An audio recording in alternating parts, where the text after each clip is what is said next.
boss get money like me. Hell nah, can't kinda hunt like me. Shut the fuck out, can't dress like me. Catch a bad hoe, you can't fall like me. Yeah, they say life gamble. Shit, guess he can't roll the dice like me. Yeah, these niggas down by fame. Shit, I'm down by money. Yeah. YouTube, man. What's good, YSK? Y'all already know who it is.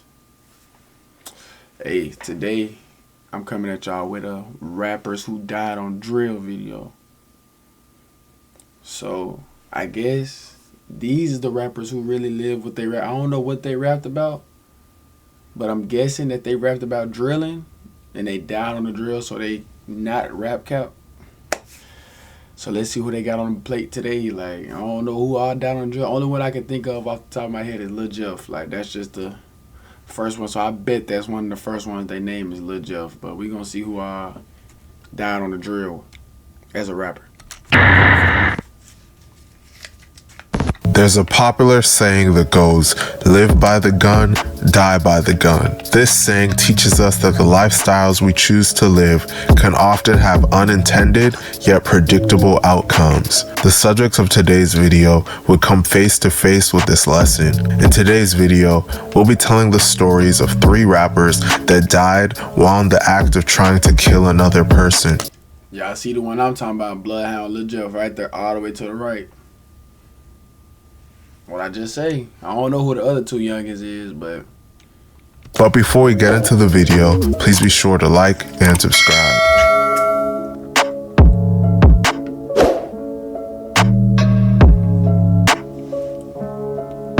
BigBuckz ELO, real name Elijah McKinney, was from St. Louis, Missouri. Similar to cities like Chicago, Philadelphia, and New Orleans, murder is commonplace in St. Louis. According to CBS News, it's the 2nd most dangerous city in America. St. Louis has heavy gang activity going on, and ELO was involved. He was a member of a gang called BigBuckz. BigBuckz primarily consists of 6 Deuce Crips, and they reside on Solway Avenue in North St. Louis. ELO was known for allegedly being a top shooter in his crew and was thirsty to go after his opposition. St. Louis, similar to many cities with heavy gang activity, contained many gang members that also rapped. ELO was a drill rapper, and his songs primarily served as disses to his ops and described his life in the streets. One of BigBuckz's main ops is another crew called The Six. On December 5th, 2016, ELO lost a close friend of his named Rookie, real name Damani H, who died as a result of a drive-by shooting. It's rumored that members of The Six were allegedly responsible for this. More specifically, a rapper from The Six named KB6. Years down the line, ELO would run into KB6 and would go on a wild mission to kill him in order to avenge Rookie. I can't wait for tonight. The kids are coming? Great. No, Uncle Todd is out.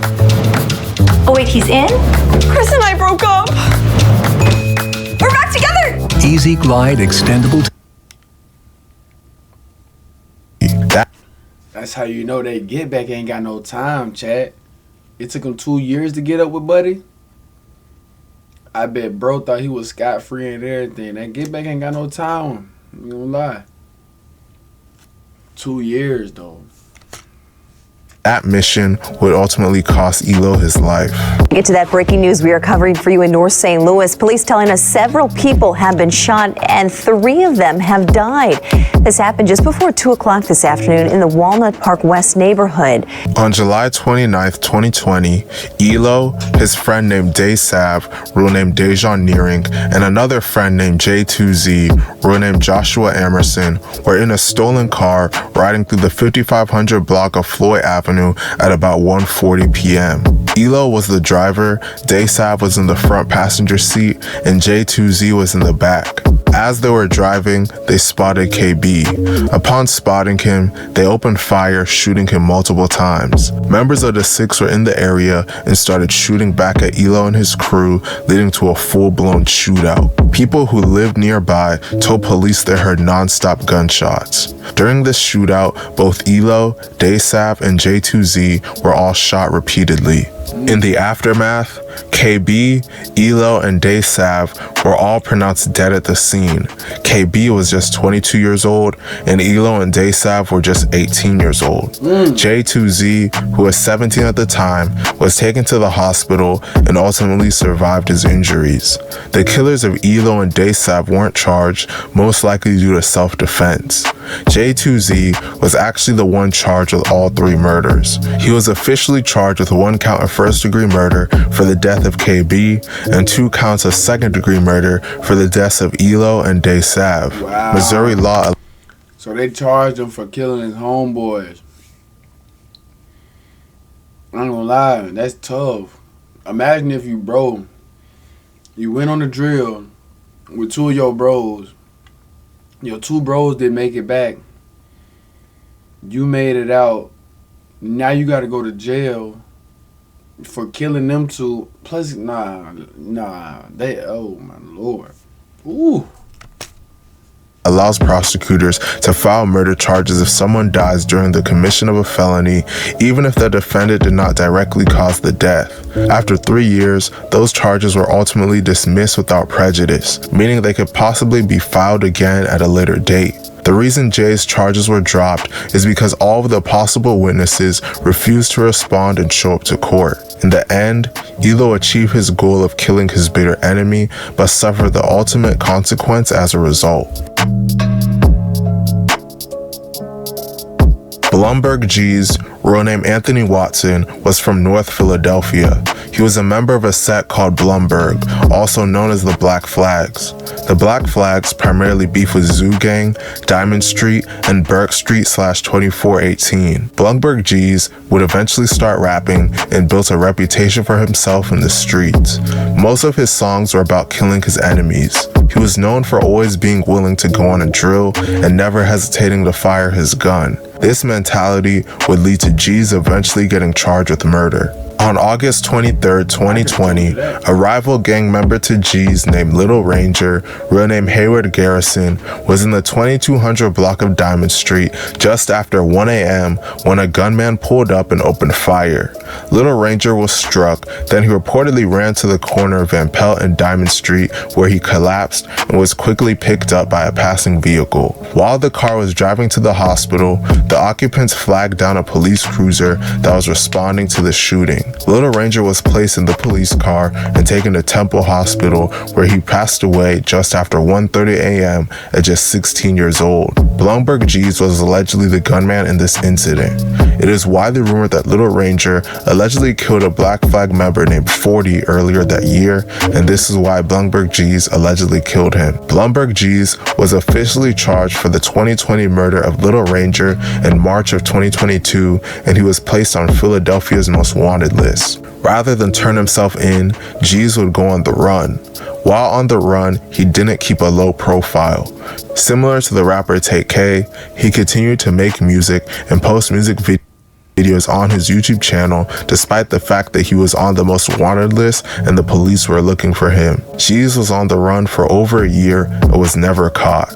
Ultimately, the police would never get the chance to arrest him, as Gz would lose his life while attempting to kill one of his enemies. On May 31st, 2023, Gz was sliding on members of Zoo Gang in the 1800 block of North Woodstock Street just after 8:15 p.m. Once spotting some of his ops, gunfire erupted. In the aftermath, Gz was shot once in the head and was then rushed to Temple University Hospital. 4 hours later, he would succumb to his injuries and be officially pronounced dead at just 21 years old. Members of Zoo Gang would claim that they were the ones that killed Gz as he tried to slide on them, but members of the Black Flags and people online would claim that Gz was accidentally killed by friendly fire by the person he was sliding with. The truth of what happened has not yet been officially confirmed. Gz was wearing gloves and a mask when he died, so it was clear that he was on a drill when it happened. Now this the infamous story that everybody know, chat. Don't nobody need no backstory about this one. I could tell a story for him. He ran up on his op and his op left him there. It's tough. And I heard it was an OG, fat OG. Bloodhound Lil Jeff, real name Jeffrey Harris, is a rapper and gang member from the east side of Chicago. He had 2 brothers and was raised primarily by his mother, as his dad wasn't really around. He quit playing basketball after he didn't make the varsity team, so he looked for something else to do with his life. His rough upbringing led to him gravitating towards the streets. When Jeff was just 14 years old, his house was shot up and a bullet flew by his face, nearly hitting him. His older brother was active in the streets and would introduce Jeff to it. He officially jumped off the porch at 18 years old. Jeff was a member of Drill City / Bloodhound, which claims the area of 79th and Maryland. They beef with BKN, Trap City, TYMB, 8 Trey Mob, and 800. Lil Jeff was wild. He got a bullet tattooed on his face, but was always on Instagram Live dropping his location and displaying heavy artillery. Lil Jeff became well known because he openly bragged on numerous occasions that he killed over 10 people and that he was a top killer in Chicago. The Bloodhound's primary beef is with another group called Trap City.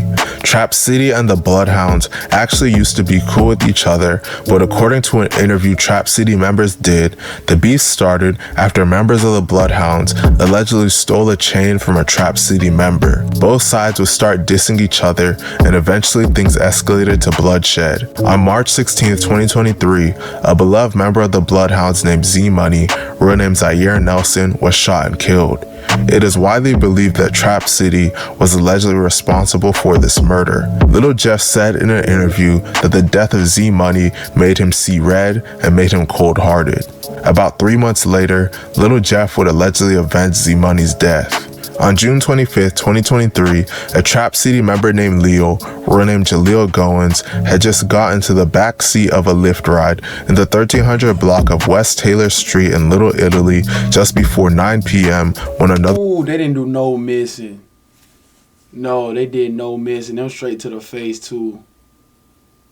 No. They walked down on that car. And they... Oh, my Lord. How many? Oh my Lord. 1, 2, 3, 4, 5, 6, 7, 8. Shh. Them all at the face. Oh my Lord.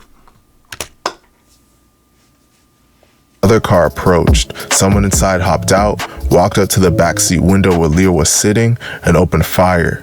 Leo was shot multiple times and rushed to the hospital, where he was pronounced dead at just 19 years old. Lil Jeff and other members of Bloodhound went on social media and pretty much openly confessed to being responsible for Leo's murder and that it was a get back for Z Money. Following this incident, Lil Jeff would continue to kill. Lil Jeff and Bloodhound used to be cool with members of BKN. In fact, there's videos of Jeff online hanging out with them. Well, everything changed after Jeff was allegedly robbed by BKN members for his watches. This made him want to get back at them as soon as possible. Well, he would allegedly do so in a horrific manner. On January 26, 2024, a BKN member named Monty, real name Ontario Williams, and another young man named Little Rob, real name Robert Boston, were standing outside of their school, Innovations High School, when a group of masked gunmen jumped out of 2 vehicles in front of the school and opened fire. The gunmen let off dozens of shots, striking Monty and Little Rob multiple times in the chest. Both were rushed to the hospital, where Monty would be pronounced dead at just 17 years old, and Little Rob would be pronounced dead at just 16 years old. Following this double homicide, Lil Jeff went on social media, openly bragging about being responsible, claiming that he and his crew killed them because they stole from him. Jeff had already started rapping at this point, but he hadn't had that much success. Him bragging so openly about this double murder actually made him go viral online, and all of his music began to boost in popularity. As his music was rising in popularity and people began to learn of his story and claims of allegedly having over 10 bodies, Jeff's fame continued to grow at a fast pace. Despite his rising fame and finances, Lil Jeff could never get over his bloodthirst, especially for members of Trap City. This bloodthirst would lead to his untimely death. On June 8, 2024, Lil Jeff was in the 6600 block of South Roads at 5:14 p.m. with other members of the Bloodhounds looking for Trap City members. Once they spotted one, Lil Jeff hopped out of the car shooting and chased his victim into a house. Once he reached the steps of the house, someone within the house returned fire and shot Jeff in the chest. The shooter then stood over Jeff and shot him up to 15 times. The people with Jeff shot back, but it was too late. Once the gunfire ended, Jeff's crew transported him to the hospital where he was pronounced dead at just 21 years old. The whole shootout was caught on camera and the footage went viral online. A member of Trap City named Rob is believed to be the gunman that killed Jeff. Rob is currently locked up for a separate gun charge. He was not charged with the murder of Jeff, likely due to Chicago's mutual combat law that has been applied to other Chicago shootouts in the past. Following his death, Lil Jeff's notoriety has grown to new heights and he has become the face of modern drill music. This lifestyle is crazy. There's truly no winners. It seems like everyone's story ends in one or two sad. Yeah, these niggas die my whole shit. They ain't gon' bury me. I put too many grams in my leaf. Kept me in shot, yeah, I better take keep. I don't trust no hoe, I don't trust my mom. Shit, cause she ain't gon' turn on me. Oh no, oh no.